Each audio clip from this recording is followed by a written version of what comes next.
Right, hello everyone, welcome back to Britannic Patroness of the Mediterranean. We are here for another attempt at recording this video. So many people have probably seen the original video I did, which unfortunately was filled with a number of factual inaccuracies, but also a number of kind of quality issues with the video itself. So I've gone away and I've done kind of 3.5 days research and boiled it down to a single kind of one-page information that should hopefully correct all of the information that I managed to get completely wrong during my previous video. I've also redone the tour video, so if you've not seen that, feel free to check out the link in the description below. And also don't forget to check out this program itself, Britannic Patroness of the Mediterranean, which is now available on Steam by Titanic, Honour and Glory, and you can find their website and YouTube channel in the description as well. So we are joining the Britannic as it sails into Greece. It's on its way to pick up casualties from World War I. It's the morning of the 21st of November 1916. It is 8 minutes. It's 8 o'clock in the morning, it's 10 past 8, and we are just less than a couple of minutes away from experiencing an explosion that is ultimately going to be the cause of the Britannic sinking in around about 55 minutes. So if I keep looking down, it's because I'm just trying to keep track of my I've got a nice little timeline showing all the events and things, and seeing as last time I did the explosion from on board, we'll hop over the side. So I'm going to be going through everything in the sinking. This isn't just like a follow-on from my previous video. I'm going to cover absolutely everything and hopefully get it right this time. So we're now less than a minute from the explosion, so we're just gonna, make for realism's sake and hop over the side. So we're looking at the starboard bow of the HMHS Britannic as it's sailing, and before too long it's going to have an unfortunate encounter with a mine that has been left behind. There it is. So right underneath the bridge on the port side, the starboard side of the ship, the mine has struck the Britannic. It's been left by the German submarine U-73 a few days later, and this being a hospital ship, it is not a valid target of war, but it has, nevertheless, mines are indiscriminate, and the Britannic has just blundered into one. So in my research, I've encountered a discrepancy between sources. Some sources say that the Britannic, that Captain Bartlett, captain of the Britannic, was on the bridge at the time of the explosion. Other sources say that he was in bed and actually ran out onto the bridge, still in his pajamas. He now comes onto the bridge and starts taking charge of the situation, evaluating the situation. One thing that at this point nobody quite realizes is that you see this kind of triangle that comes out from well, actually you can see it here. There's these wires dangling in the wind. That is the ship's antenna for its radio, so it can send messages to other ships, but at this point they don't quite realize this. They can't receive any messages, so other ships are replying. They have received the SOS call, which has, Captain Bartlett's about to be ordered to put out, but the Britannic never knows that it's that other ships are on the way. So we just heard the ringing of the engine order telegraphs. The captain has decided to stop the engine. He, at this point, has reckoned that they have hit a mine, so he stopped the engine. You can see the engines are still going ahead full, but the speed's starting to come down. He's ordered the engine stopped, and we'll hear any minute now the warning bells as he orders the watertight doors close. He reasons that they've hit a mine, but he thinks at this point that the damage isn't too bad. But as a precaution, he basically takes steps to ensure that everyone is ready for any eventualities. So that is the bell. That is him hit the watertight doors to close. It can be activated from the bridge, and it's just one button on and one button off, which is one mistake I made in my previous iterations of these videos. And so the ship's horn now sounds 4 times, and the reason for this is that the Britannic is large, so the people at the front of the ship have felt the explosion and are acutely aware that something's wrong, but towards the aft of the ship they've barely felt anything. So by 4 short blasts of the ship's horn, Captain Bartlett's put the ships to general quarters, which means all hands should man their stations if they can. If there's too many people that they're free, then they should move up to the upper decks and start preparing the lifeboats. It's also a signal for any passengers, so in this case the nurses and medical corps personnel. It's a signal for them to get their life jackets on and head up to the decks. So at this point we're now 3 minutes after the initial explosion, and you can already see, looking horizontally, that the ship is leaning quite far over to the starboard side. So Captain Bartlett's obviously seeing this, and he orders that the lifeboats be put over the side of the boat. They be loaded, put over the side, but not launched into the water, because at this point he's still evaluating the damage, and at this point he doesn't think it's too severe. And even if it is severe, he's evaluating the fact that the Greek island of Kea is just a few miles in that direction. He might be able to get there. So he's considering his options. We're hearing a hissing at the moment, and you've got steam venting.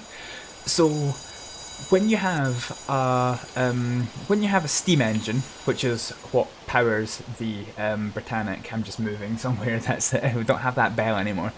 The steam engines, the way they work is you heat up coal and you set fire to coal really, and the resulting heat goes into the water, boils the water into steam. The steam goes into the engine room and is converted into mechanical motion.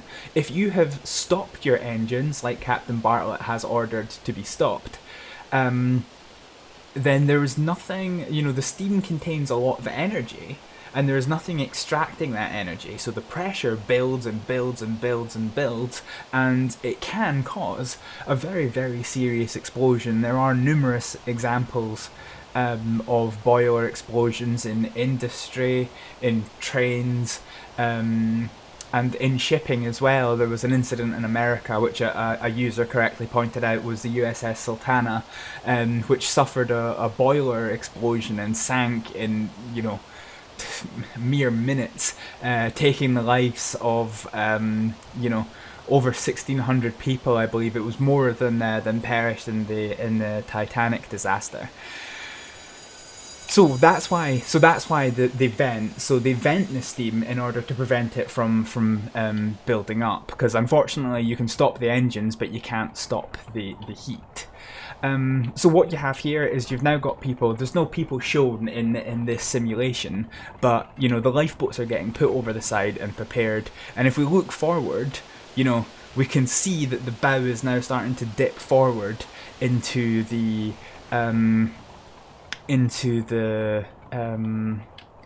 sea. So we're leaning over and we're dipping down quite a significant amount. Obviously there is a lot of things fresh in the mind of people in terms of large passenger liners sinking. The Titanic sinking was only 4 years ago, and the Lusitania sinking, where the ship sank in just 15, 20 odd minutes, was just 1 year prior to the sinking of the Britannic. So at this point in the ship's sinking, a bunch of firemen who were down below decks, not sure if they were in the engine room or where they came from, they have come up the third class staircase in a blind panic. They've ran straight for the aft davits. They've cleared off this lifeboat, hopped aboard, and, you know, we're actually just a wee bit early, but they're about to start launching it, over the side. And like I say, with so much anxiety surrounding, you know, the large loss of life that can happen through the sinking of a liner like this, actually, now we can now see this, the firemen are here, and they've got in and they're loading the lifeboat. Captain Bartlett, like I said, he ordered the lifeboats put over the side but not launched. These guys haven't even heard that instruction. They are just they've hopped right on board, and you know, they're off ski, byes. So they're just going to launch themselves. This boat, this is a wooden lifeboat, so it can contain 75 people, although I'm not, you know, I always get alarmed by that fact, because it doesn't seem there's enough space for 75 people, but it can contain 75 people, and it's actually launching with about 24 people on board, and this doesn't go unnoticed. One of the ship's officers see that this lifeboat's being launched, and he reasons there's no point in getting them back on board the ship.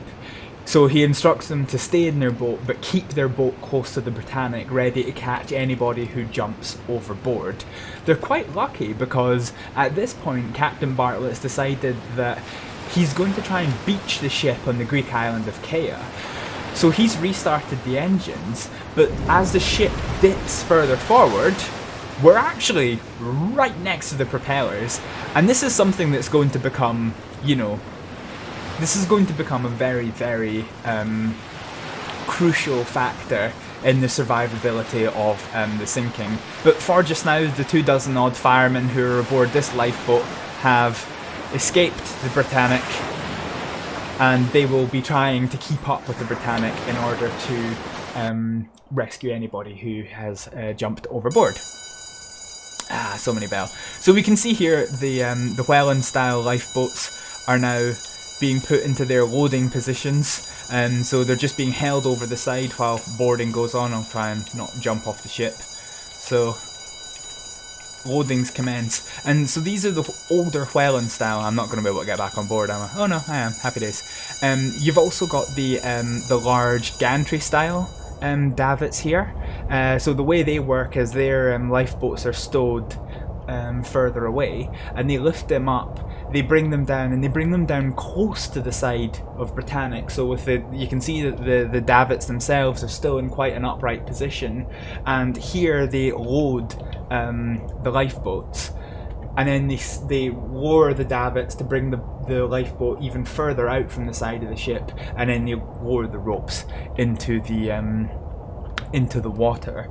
We're now 10 minutes after the initial explosion, and so severe was the damage to the Britannic that you can see, if we look down the boat, we're now looking well below the horizon, and we are quite heavily leaning to one side.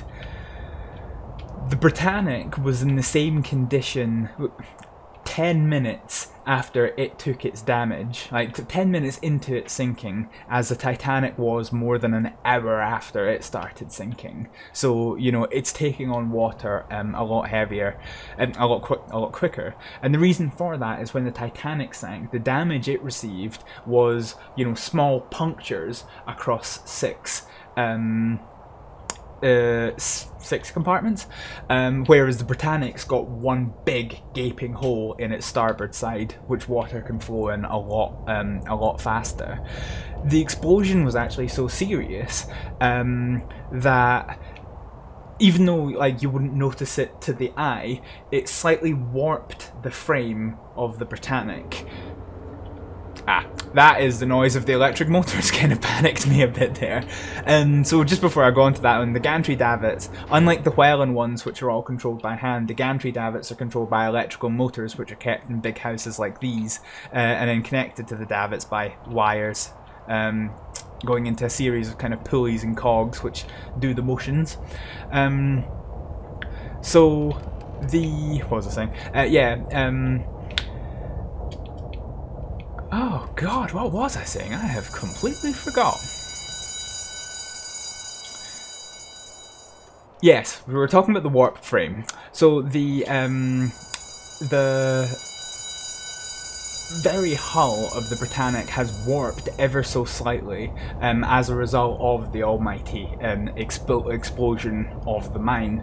And even though it's not particularly visible to the eye, what it now means is several of the watertight doors between the compartments. So the ship is split up into a number of compartments underneath, and there's watertight doors which can come down to seal those compartments from flooding.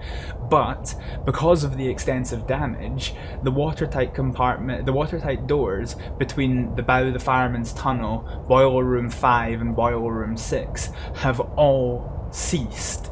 At the moment, those compartments are not taking on water, but when they do start taking on water, the fact that they can't seal those watertight doors is going to be a contributing factor as to why the ship sinks like it as quickly as it does. The Titanic sank in, and this was a point that I got wrong in my previous video. The Titanic sank in 2 hours and 40 minutes, not 15 minutes, which is what I said in the video. And the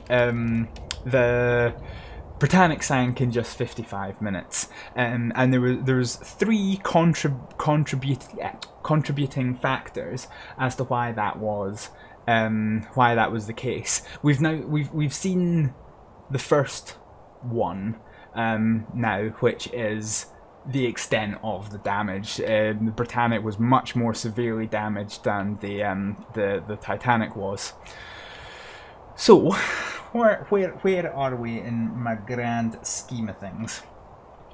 So, both the port and starboard side lifeboats are currently in the process of filling up the people. So, the Britannic was on its way to pick up injured people. So, there thankfully wasn't many injured on board. A bit of a godsend. And this is something through my research I've not been able to get a good answer of, because, you know, the ship was on its way to pick up injured people. Now, the testimony of the nurses shows that they helped injured people onto the lifeboats. However, according to the ship's manifest, at the time of the sinking there was 1,066 people on board.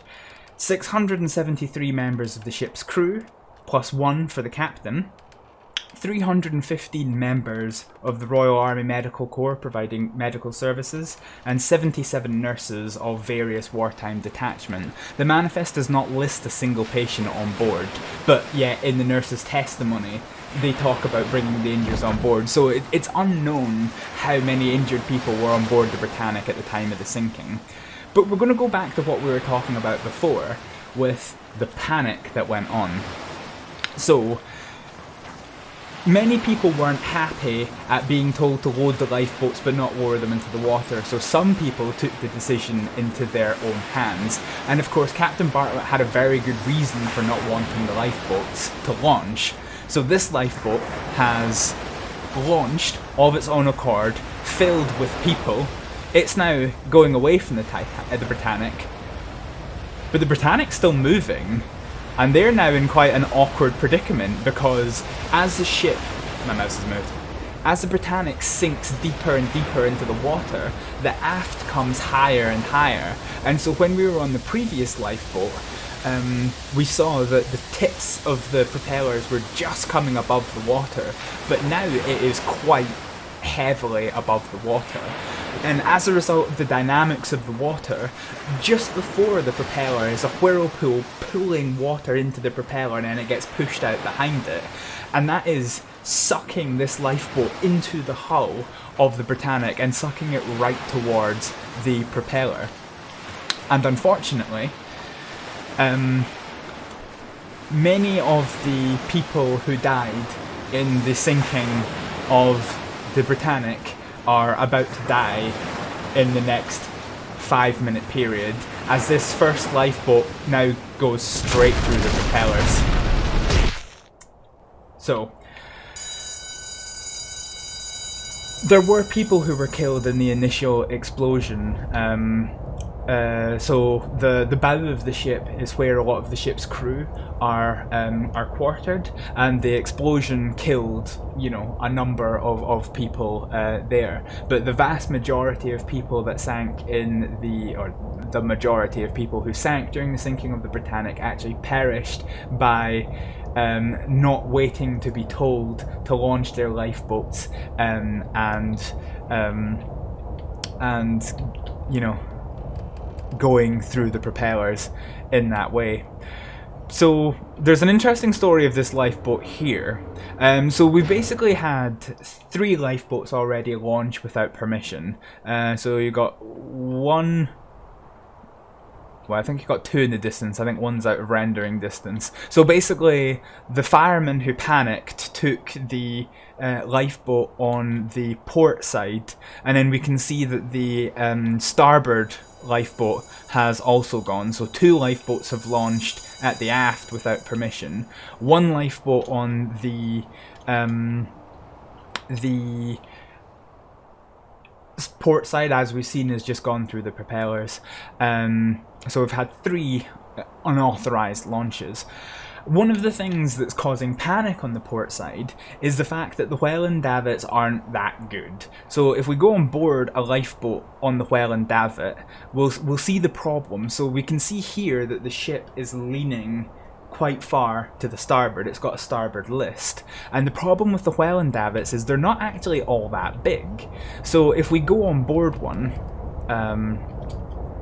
we will see, if we look here, you can see how that lifeboat that's lowering just now is actually scraping against the side of the Britannic, and that's because these Welland davits are so close to the boat that if there's a list, the boat scrapes down. It's at risk of capsizing because of the, you know, pushing down the side and tumbling over, or being damaged by the rivets of the boat. The gantry davits you can see how this one's much wider out from the ship, so they can be used for a lot longer. But this list is causing additional panic. So you can see here that another lifeboat has launched, and this lifeboat contains Violet Jessup, who's a stewardess and holds the distinction of being on board the RMS Olympic when it had its collision with the HMS Hawk, being on board the Titanic when it sank and survived, and being on board the Britannic. She did survive, but she very almost lost her life, because at this point, seeing they were coming towards the propellers, all of the other people in the lifeboats had jumped into the water, and she did jump, but she got caught in the head by some flying wood and debris from the fact that the boat went through the propellers. And her testimony is quite horrible. You know, she was bleeding from the head, and she thought somebody had put her arm around her and saved her, but when she got back up to the water surface, it was at that point she saw it was actually a severed arm that had fallen around her, attached to a badly cut up torso with a decapitated head nearby. So in these 5 minutes, you know, most of the people who will die in the sinking of the Britannic have now passed away. But you can see now a 3rd lifeboat has launched on the port side. But luckily for this lifeboat, flooding has now been reported in the cargo holds, Boiler Room 5 and Boiler Room 6. So Captain Bartlett has ordered the engines to be stopped, and they just stop. You can see the blades are just turning as this boat comes in, allowing the occupants to push against the boat. For the second time, Captain Bartlett sounds the general quarters.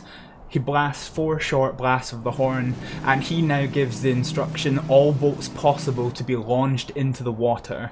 They're to be launched into the water and kept close to the Britannic, so that anybody who gets, you know, caught without a lifeboat can be easily picked up. At this point, we still don't know how much longer the Britannic can stay afloat.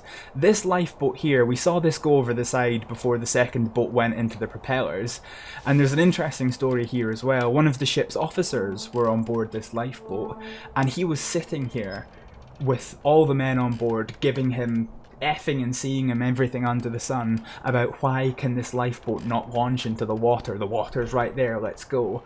And the occupants of this lifeboat had no choice but to watch as that second lifeboat got torn up by the propeller blades, and its occupants, you know, many of which were minced apart and injured. So at that point they kind of fell silent and, you know, respected why the officer had decided not to launch the boat. And now, with the engine stopped and the order given to launch all available lifeboats, the gantry davits lower the ropes and the boat takes the water. And you can see, you know, as we get to the water's edge, you can see why the gantry davits are important, because you're so far away from the boat that you can still... so many bells. Oh, they stopped. Ah, happy days. You know, you've got so many,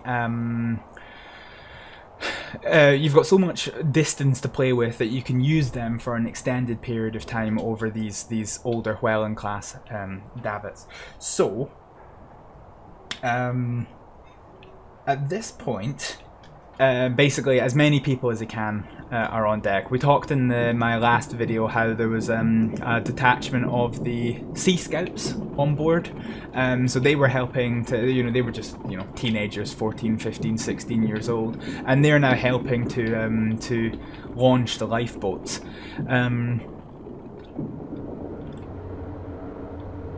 So yeah, they're doing their thing, and you can see, you know, if we use the bridge as an example, a nice horizontal surface, you can see how the list is now ever increasing, and the bow of the ship is dipping quite heavily into the sea.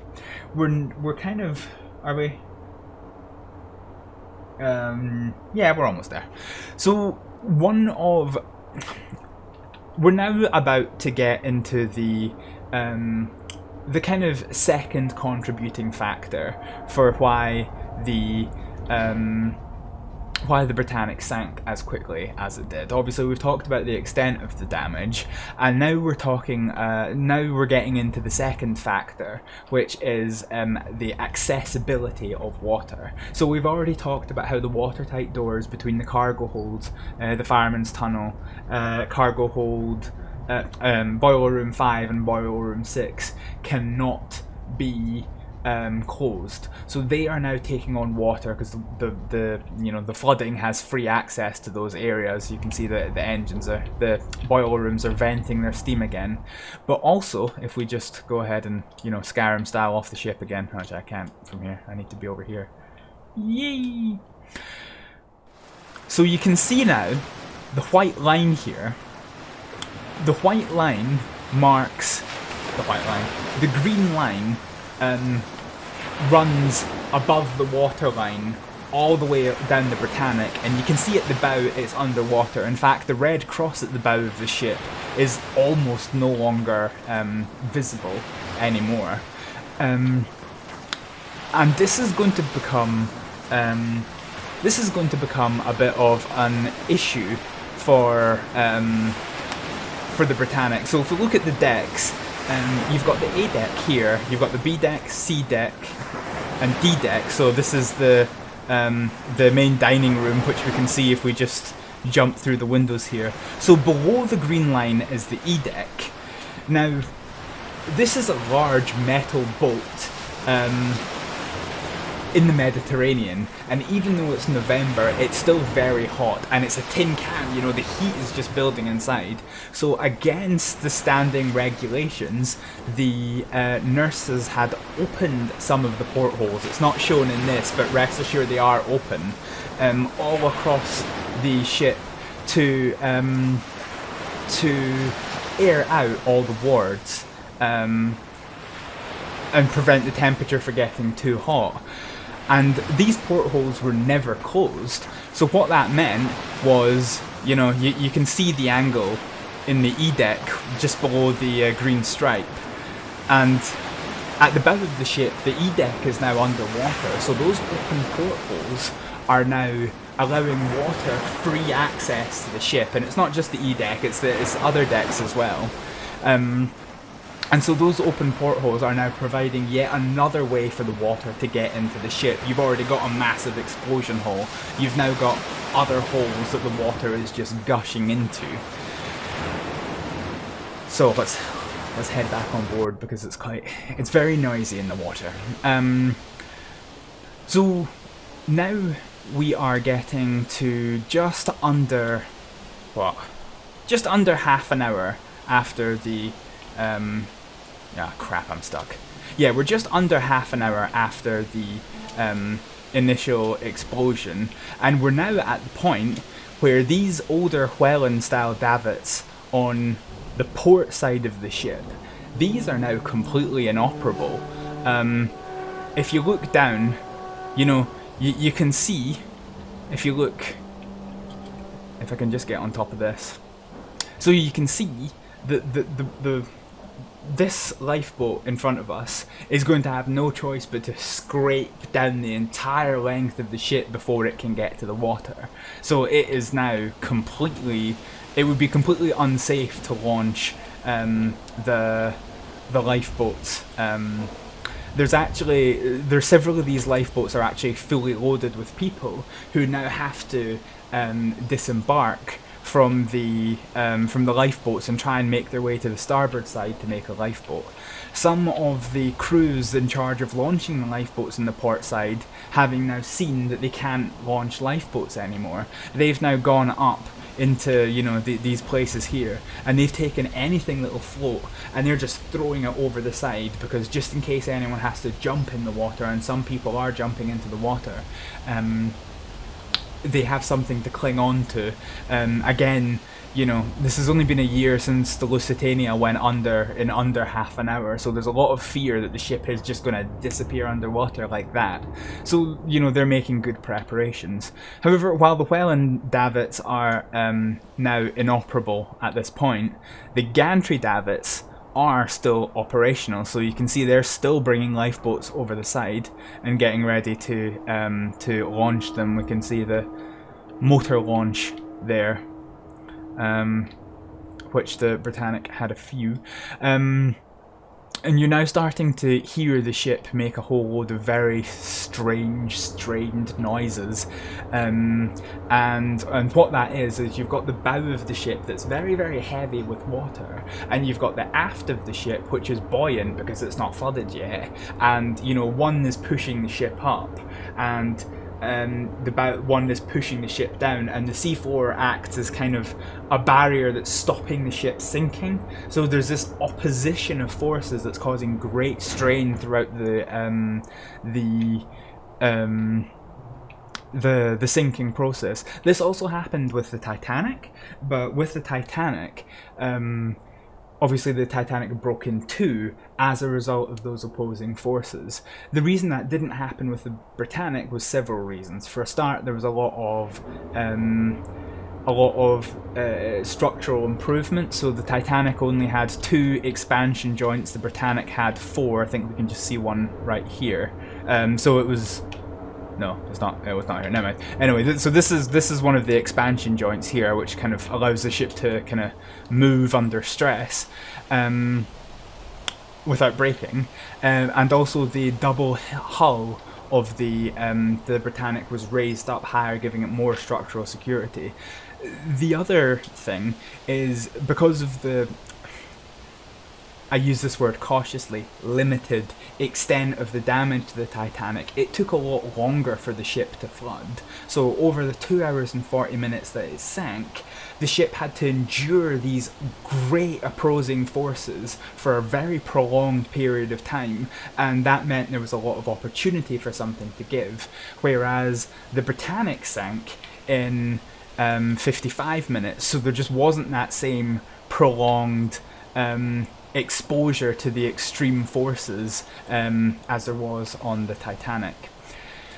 Like the Titanic, the Britannic carried 3 different kinds of lifeboats we've already seen, so that's an example of a wooden lifeboat being launched. I showed you the motor launch earlier. This is an example of a collapsible lifeboat, so this kind of, it's hard pointing because I know you can't see it, but this canvas top could actually be pushed down in order to compact the boat to collapse it, hence the name collapsible lifeboat, and then when it was needed the sides could be raised up to actually form a boat. So this is one of the collapsible lifeboats now just about to be launched. Why can't I get up? Running jump! Yeah! Okay. So, yeah, we can see this impressive view of all the lifeboats in the water. What else have we got going on? Yeah, we've got nothing for a wee while, so yeah, we can just take in the scene. So we can see, we talked about this in the tour video, anything that wasn't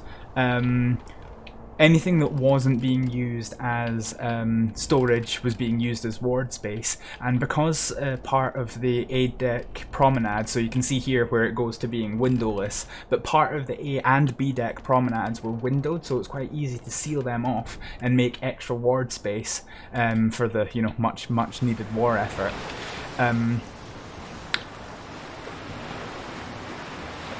So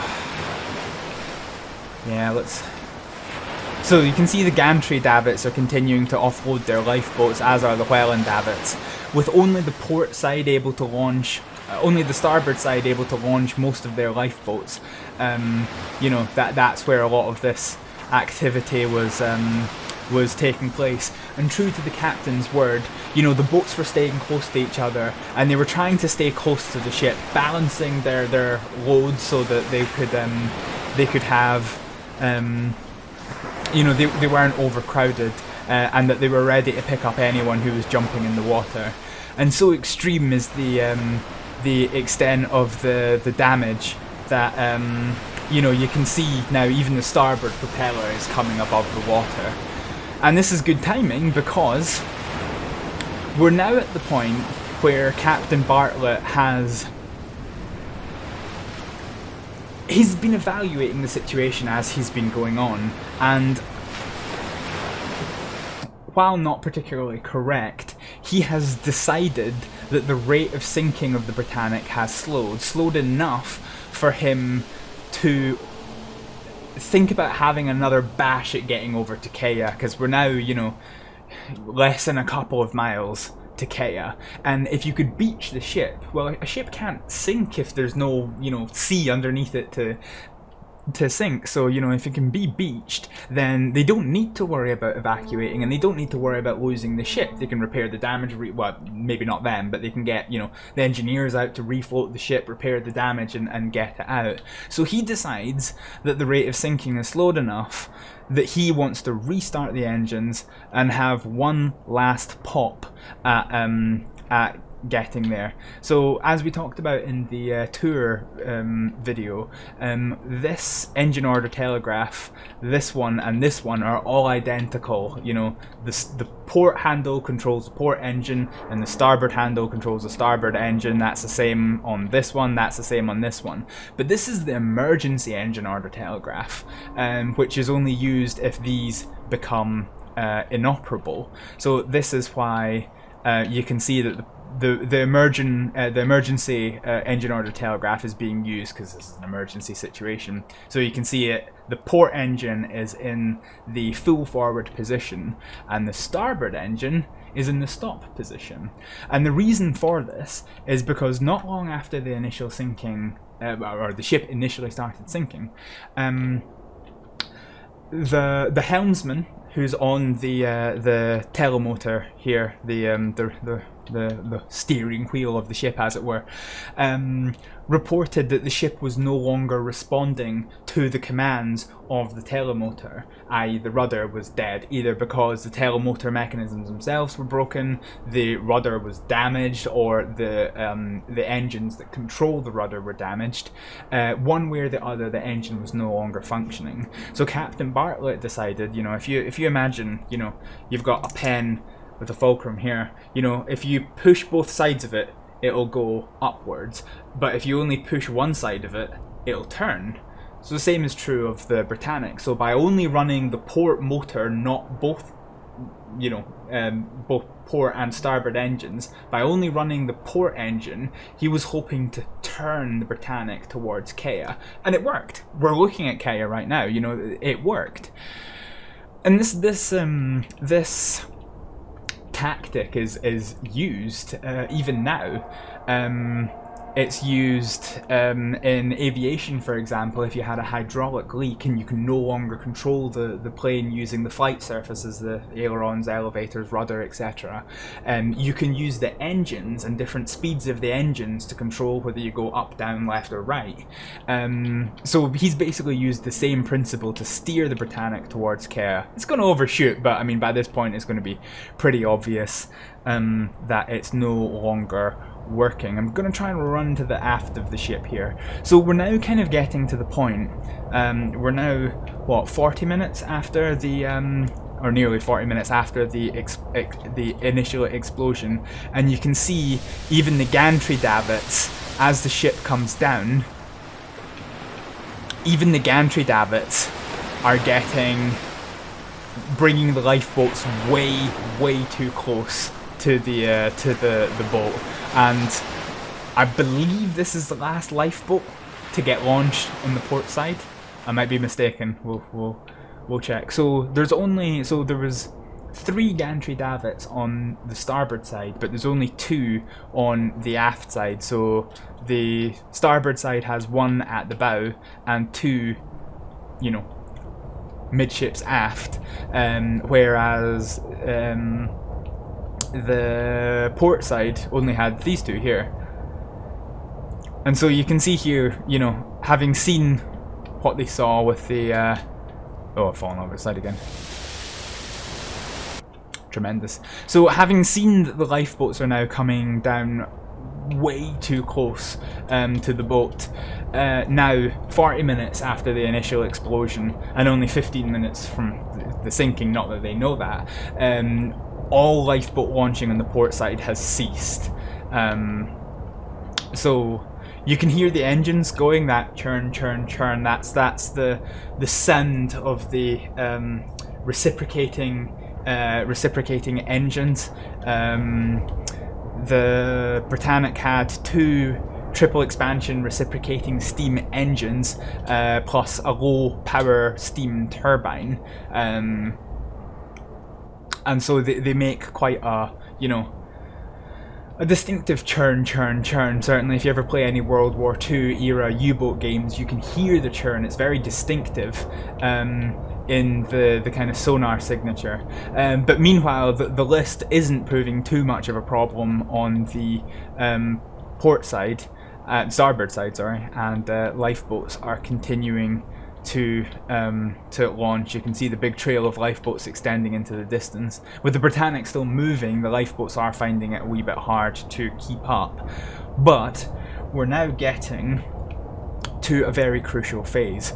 So we talked about the 3 contributing factors. There's a noise of the ship getting quite uncomfortable. We talked about the 3 contributing factors for why the Britannic sank so quickly. 1, the extent of the damage. 2, the water unable to be contained by the watertight doors, and then the open portholes. And now with this final last-ditch attempt to go forward to the Greek island of Kea, we've got the 3rd one. So we can see here, if we take a short walk over a long drop. You see here the water is now coming over the side. So you know, you can't steer the direction of your engines. So if you imagine a ship, the engines point along the axis of the ship, and you're just relying that the axis of the ship is all fine and good. In this case, the bow of the ship is very heavy, so the engines are still pointing along the axis, and the engines are now driving the Britannic's bow deeper into the water, and this is the third factor that contributes to the sinking. The forward motion of the ship drives the bow underwater, and water pressure increases quite quickly with depth. So as a result of that, for not that much of extra depth, results in a massively increased water pressure, increased rate of sinking. So Captain Bartlett's seen that, you know, in his opinion, the sinking has slowed down, even though the list is kind of starting to increase. So he's made this one last ditch attempt, and that has added a third factor that is going to see this ship underwater in, you know, not a very long time. So the bow is struggling. We're standing here on the forecastle, which is raised a little bit over the rest of the bow, and you can see that, you know, even the forecastle doesn't have much time left before the water's starting to come in. So let's head on back up here. Where are we? Ah, here we are. So yeah, so we can see the situation. We'll see. Have a quick look at the difference. So most of the lifeboats on the Welland davits are still kind of there, really, on the port side. But it's only really on the starboard side that you can see that the situation is, you know, much better. And the kind of thing that's scary is, you know, those lifeboats on the port side here, they never get launched. I mean, they go down with the ship, more or less. And there's a lot of them, you know. If I can get over the side, which is hard because it's against me. Yeah, okay, fine. You know, if you look at them, there's quite a lot of them. Despite how many lifeboats were left, the Britannic launched 37 lifeboats, which even that was almost double what the Titanic had to start with. The Titanic went to sea with 20 lifeboats, and only 18 were remained afloat. The Britannic went to sea with 55. It only launched 37, and 2 of them, as we saw, were destroyed. So only 35 stayed afloat, but that was, you know, that was more than enough for everyone on board. The ship had a maximum capacity of 3,200, I think, and it had lifeboat capacity. If all of its lifeboats were launched, it had lifeboats capacity for 200 above that. So yeah, that's not so bad. So at this point, you know, the ship's still going forward under the orders of Captain Bartlett. He's still happily at the helm, as are people. There are people still throughout the ship, still attempting to do what they can. It's hard to navigate the damn gantries, but you can see there's still some crews launching lifeboats up on the deck. There's another lifeboat being launched further back, but you know, we are now, you know, 3 minutes shy of 50 minutes, so 47 minutes after the explosion, and the water is now starting to come over the very tip of the bow and the forecastle. The rate of sinking, with more and more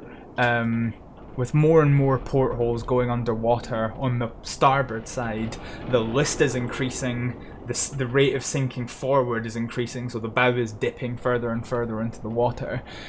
The rate of sinking is increasing dramatically, and Captain Bartlett sees that, and I can't remember what time we are. Ah yeah, we still got a couple of minutes left. He tries for as long as he can to get the ship towards Kea. I'm not sure if the direction of this is accurate, because as you can see, we are pointing away from Kea, and either the captain was distracted or, you know, but he never puts the engines to, you know, to try and correct the fact that he's now no longer heading towards the place where he intends to be going. And yeah, you can hear just noises further back as water is reaching more and more places, taking on more weight. The rate of sinking is increasing. Look, we've looked away for a second, and now, you know, you can see relatively little of the bow. And you get the noise of the hull plates are now starting to kind of creak and groan almost constantly under the weight of the water in the bow. You can see actually even now, if we look horizontally, you know, you can even now see how much the ship is, you know, dipping forward, as well as obviously it's now pretty extreme list to the side. Now getting to the point actually that well and davits on the starboard side would be difficult to launch, because actually you can use them for much longer, but you know, there comes a point where when you would lower the lifeboat, the list is so far the other way that the gap is too much to be able to load people. You would have to drop the lifeboat into the water, have people jump over the side, and then jump in that way. So now, Captain Bartlett's realised the futility of his situation for the last time. He stops the engines, and he goes on the ship's horn again, but it's different this time. That was one long blast, and now here's two. Two long blasts of the ship's horn. All hands abandon ship. That's a signal to everybody in the engine room to get up above deck and just get off the ship. Every man for themselves, basically. So there's now people from the engine rooms running up. They run into the third class promenade, and they jump over the side into the water and swim to the lifeboats. Thankfully, this being the Mediterranean, the water's quite warm, whereas you know, it was near freezing point when the Titanic sank, so they are able to swim without, you know, thankfully, any loss of life. With, you know, good due diligence, the captain remains on the bridge, and he is approached by Assistant Commander Dyke, who informs the captain that, you know, all hands who haven't, you know, perished in the initial explosion are now off of the ship. It is just the captain and Assistant Commander Dyke who remain on board. So I quite like this. What they actually did, having realised that everybody was no longer on the ship, they quite literally turned to their right, and they just, we're a wee bit early here, but they turned to the right, and they literally just walked off the bridge into the water, and then swam out to the nearest available lifeboat. But unbeknownst to them, there was somebody still on board the Britannic. One of the ship's quartermasters had gone below decks, because remember at the start of this, that's a bad noise. Remember at the start of this, the ship's antenna had broken, so they've not heard that any ships are underway, so they don't know how long help is away from reaching them. So one of the ship's quartermasters went below decks to pick up some bread to stock the lifeboats, and he's literally come back out to see the ship rapidly flooding. He's had to just throw the bread away and just yeet his way to one of the lifeboats. I'll show you the third class promenade. So this is where the engineers jumped from. So they basically came up the third class staircase. Obviously they know the ship's sinking by the bow, so they've ran aftwards as far as they can, and they've come up here. This is the third class promenade through those windows. It's used as the RAMC parade ground, and so they come into the non-windowed section. They've just thrown themselves into the water. You can see here a lot of kind of distortion coming up from the ship, and what this is so now all the ventilation shafts are going underwater, and actually before I talk about that, at this point, Captain Dyke, Captain Bartlett and Assistant Commander Dyke, they're swimming to this lifeboat here, and they were actually, you know, very nearly caught up when that funnel went underwater. But yeah, so this kind of, you know, pushing effect. This is the air, the water is rushing into compartments that are full of air, and the water being heavy, it pushes the air out, so it's pushing the air back out the ventilation systems and causing a blowback effect, you know, and you get a lot of spray as the air just ejects out of the ship. This was actually something that on the Titanic, it saved Second Officer Lightoller, because he was actually, as the water started rushing into one of those ventilation grates, he was pushed up against the grate, unable to swim away against the force of the water. But then as it started displacing the air then shot out of the ventilation shaft and blew him clear of the sinking Titanic. He then went on to survive the sinking. He was the most senior of the ship's officers to survive the sinking of the Titanic. So you can hear a whole heap of noises going on as the ship continues to endure massive stresses. You can see some of the pieces of wood and flotsam that had been thrown over the side, and some of it just floated off.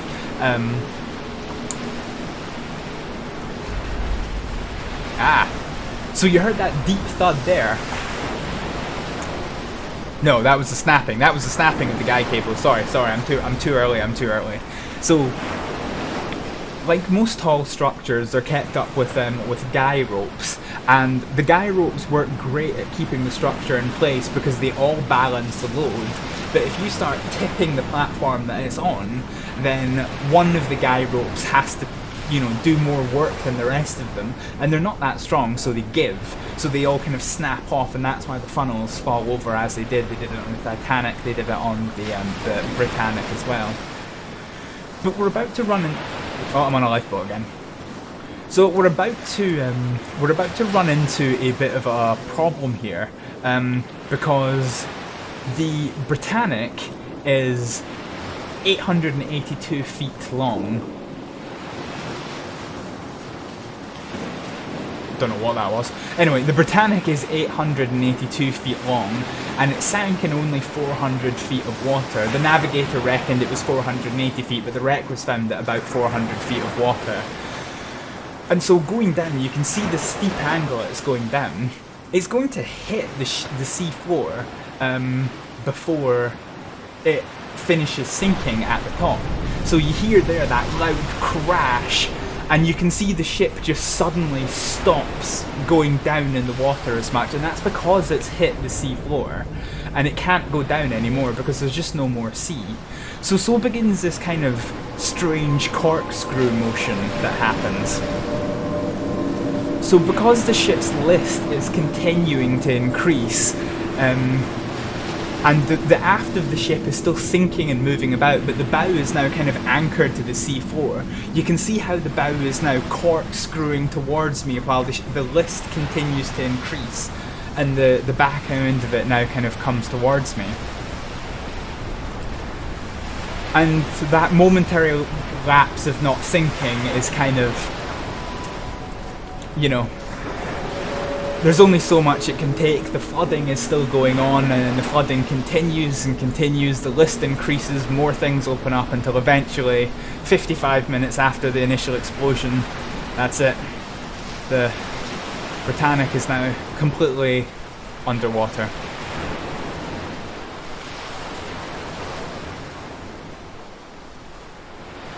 And so the simulation will come to an end, and we will, you know, we'll see this. So we'll have a quick intermission here.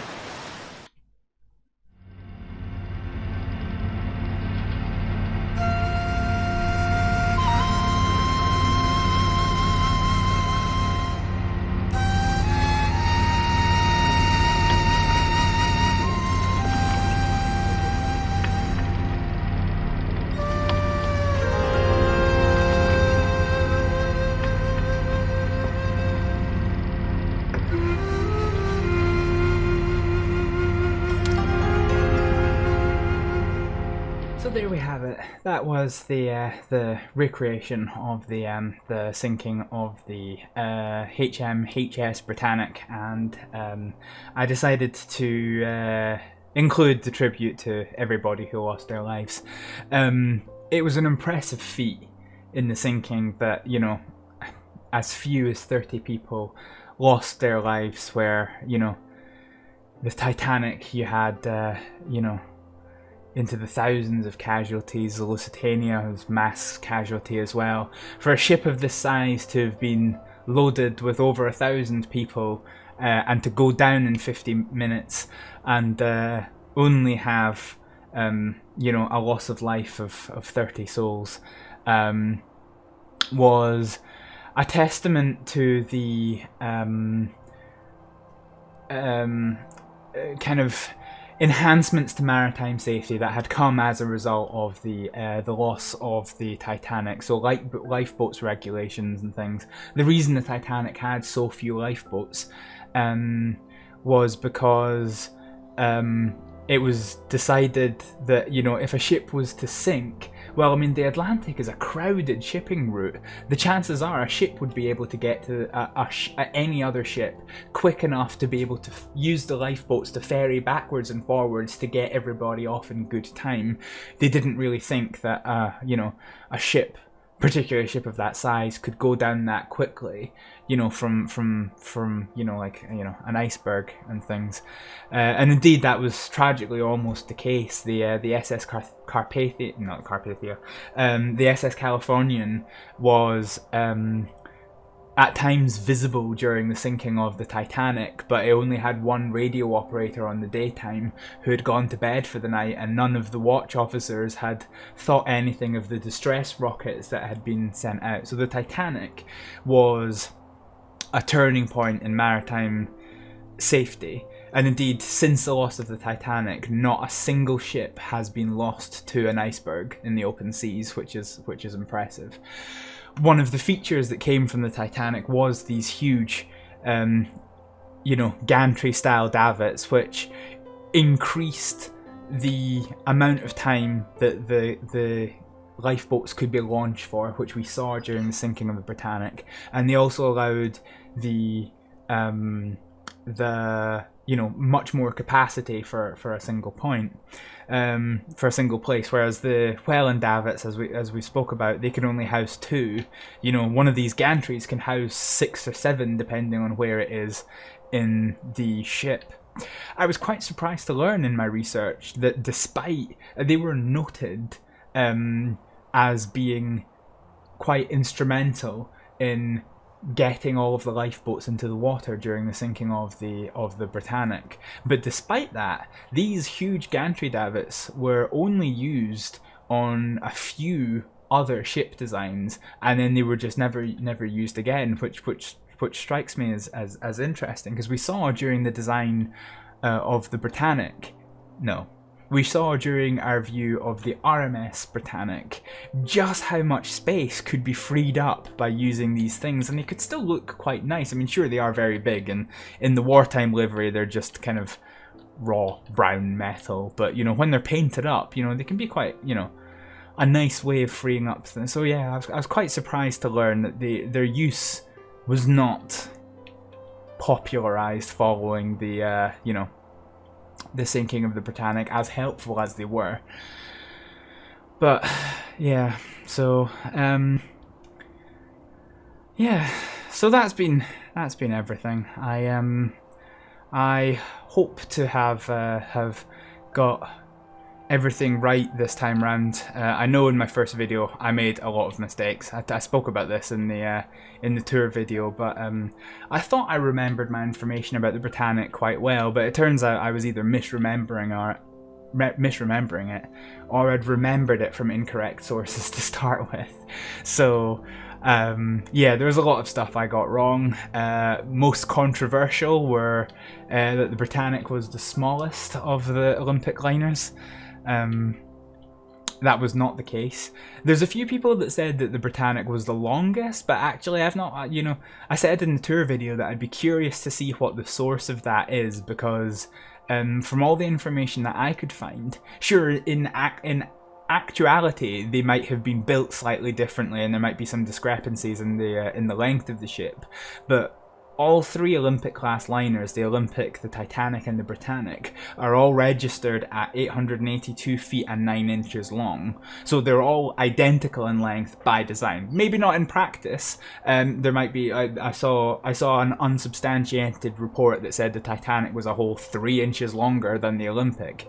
But as far as I can tell from, factual sources, not hypothetical sources, all the ships were the same length. The Olympic and the Titanic were the same. They had the same beam, the same width, but the Titanic was heavier than the Olympic. The Britannic, meanwhile, had a 1.5 feet wider beam, so it was the largest in size, and it was also by far the heaviest of the three liners. I'm just going to see. So yeah, another controversial point that I got wrong that I corrected in this video was the fact that the Titanic went to sea with 20 lifeboats when I said 22 lifeboats were launched. That was just incorrect.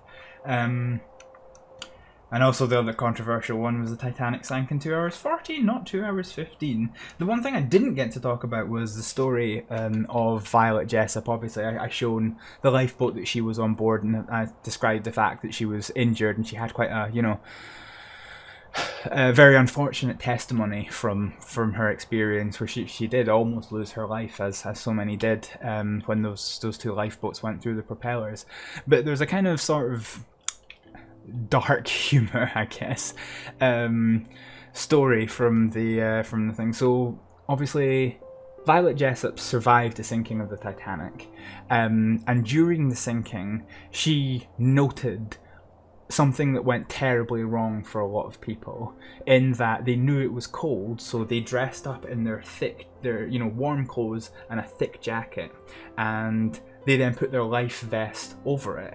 And what that meant was, when obviously there wasn't enough lifeboats for the capacity of the people on the Titanic, it meant that many people ended up in the water. And when people went in the water, think of a nice light towel, and if you soak it, think how heavy the towel is. Fabric takes in a lot of water, and clothing is no different. So these people, when they fell into the sea, their clothes absorbed all the water, and they became super heavy, too heavy to float even with their life jacket. And so by the time it would take them to get the life jacket off, get their jacket and any other heavy clothing off, and get their life jacket back on to stay on the surface, many of them had drowned because of the weight of their clothing. Furthermore, even if they hadn't drowned, they'd been completely submerged. And when the water temperature, the air temperature was freezing, the water temperature was, barely above freezing. It's salt water, so freezing point slightly different. They would very quickly perish of hypothermia. And Violet Jessop, she noted this, and so she said to people when the Britannic was sinking, she said, remember, take your jacket off, put your life jacket on, and then put your jacket over it. That way, if you need to throw off your jacket in a hurry because you're in the water, you don't have to waste time taking your life jacket off. So she told a lot of her fellow members of staff on the nursing team, and some of the soldiers from the RAMC, she was instrumental in telling them that, to help them survive, because like I said, a lot of them did jump into the water. She herself forgot this, so when her lifeboat was torn apart, she found herself in the water with her jacket on underneath her life jacket, and as well as the fact that she was injured, she also had to deal with making sure that she could get the jacket off so that she could survive. Thankfully, she did survive, so it's an amusing story, not a tragic one. But yeah, it just goes to show you, in the heat of the moment, you can think more about other people than yourself. And indeed, some of the testimony is fascinating. Doing a lot of reading, and if you don't want to get stuck in books and things, Titanic Honor and Glory's video of the sinking. It's a sinking documentary basically, and it's really well done. It contains a lot of the testimony from the people who survived the sinking, and there's one that stuck with me, and it was a soldier, an officer of the RAMC, Royal Army Medical Corps, and he remarked that he couldn't believe how, you know, regimental and calm and collected the nurses were. You know, he remarked that they got brought up on deck and they formed an orderly line, no crying, no panic, and they just stood there almost in a regimental fashion like the best well-trained soldiers, and then they very calmly got aboard their lifeboats and disembarked the ship. And there's a few, you know, similar testimonies talking about how of course they were scared, everyone was scared of the ship sinking, but they just didn't let it be shown. So yeah, there's, as always, there is so much to talk about this. You know, these videos could quite easily run on for, you know, a full 24-hour period, but you know, this video has already gone well over an hour, as has the tour video before it, so you know, once again, I'll say thank you very much for joining me on this kind of exploration of the sinking of the Britannic and the history of the Britannic.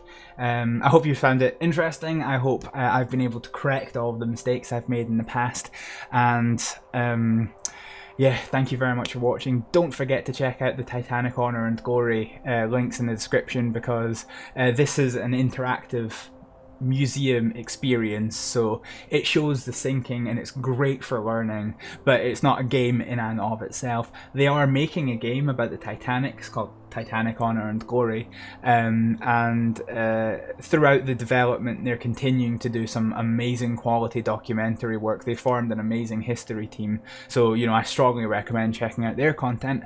But for just now, I am going to say thank you very much for watching, and I'll see you next time. Bye.